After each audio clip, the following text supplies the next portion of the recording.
think so. So I worked on it again, and I looked for a heter, I looked for a way out, and I couldn't.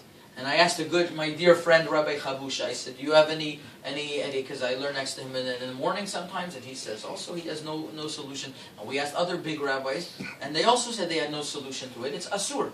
If anybody finds a way how you could put hot water back onto a crock pot on Shabbat, maybe Rabbi Nadov would know. That would be aluminum, you just said. If it's going to be burnt, the food. So what do you want from me? Onek Shabbat.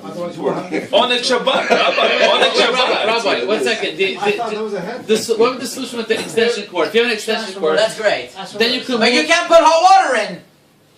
That just extension cord helps that you could take out the How do you thing. put hot water in? You can't put a liquid into a solid. If it's boiling hot water Yeah. from the urn, But it's not going to be. It's going to be clear short. klisheni. According to Ashkenazim, it's for sure allowed, because as long as it's warm, you're allowed to put it back in the chol. And according to Sfaradim, even if it's a klisheni, since it's very hot, the Chazon Ish says ein bishul achar bishul in water that's yad soledet. And that was the minhag of Moroccans. But Vavadi says you're not allowed. But you're So putting that Moroccans into food. You're saying you're taking the hot water. No, because on the crock pot you have another problem. You have the problem of chazara on an open flame. You're not allowed to put anything on an open flame on Shabbat. So if you put tinfoil in the crock pot, then hopefully.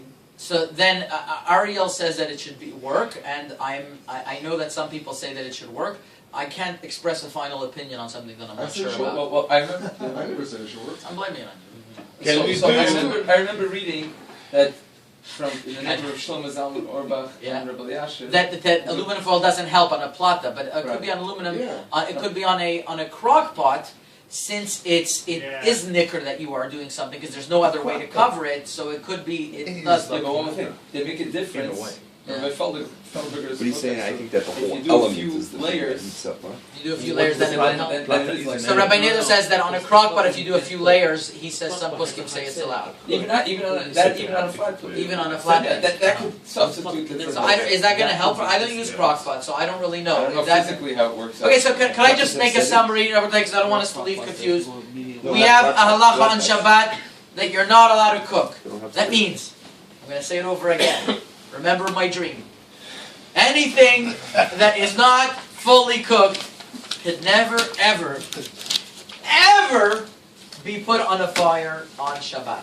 Even Doesn't matter if it's covered or not covered or returning or not returning. Never, ever, ever.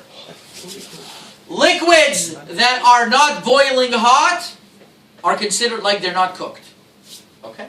Liquids that are not boiling hot, not cooked. That's the premise.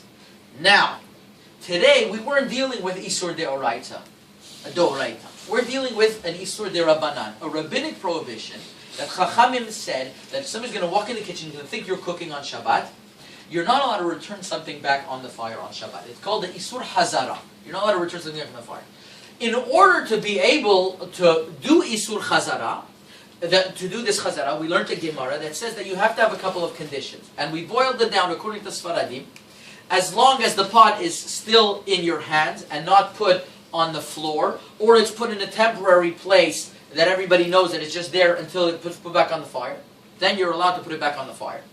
According to Ashkenazim, you also have to have it in mind and still holding on to it in order to put it back on the fire. Then we mentioned that that's putting the pot on a fire on Shabbat that's covered, like a blech that's covered. But then we have things that don't at all look like you're ever cooking on them, like a plata of Shabbat, or, I didn't mention a radiator. Let's say I want to heat something on that radiator over there. I'm allowed to on Shabbat, as long as it's fully cooked. Because nobody thinks I'm going to cook on that radiator. The only thing it toasts is my feet. Now, it's very cold sometimes. I had it because, whatever, I won't get into the heating issues. It was, but now it's not anymore because whatever, the heating comes from somewhere else. Now, number 3 is that we discussed an oven is never allowed to be put back in because it's an open fire. An open fire you can never do chazara in. And number 4, we mentioned a crock pot is also an open fire. So although you're allowed to keep it on there, on Shabbat, you're not allowed to, once you take it out, to put it back in. And just like you're not allowed to put food and put it back in, you're also not allowed to put any food and put it back in on the fire on Shabbat. That is Isur Chazara in a nutshell. There's obviously much more, but I think that we gave a very comprehensive introduction that at least you'll know what you're talking about and how Shabbat is so careful between one thing to the next. Just remember, nothing ever not cooked on Shabbat can never be put on the fire. That's it. Remember my dream.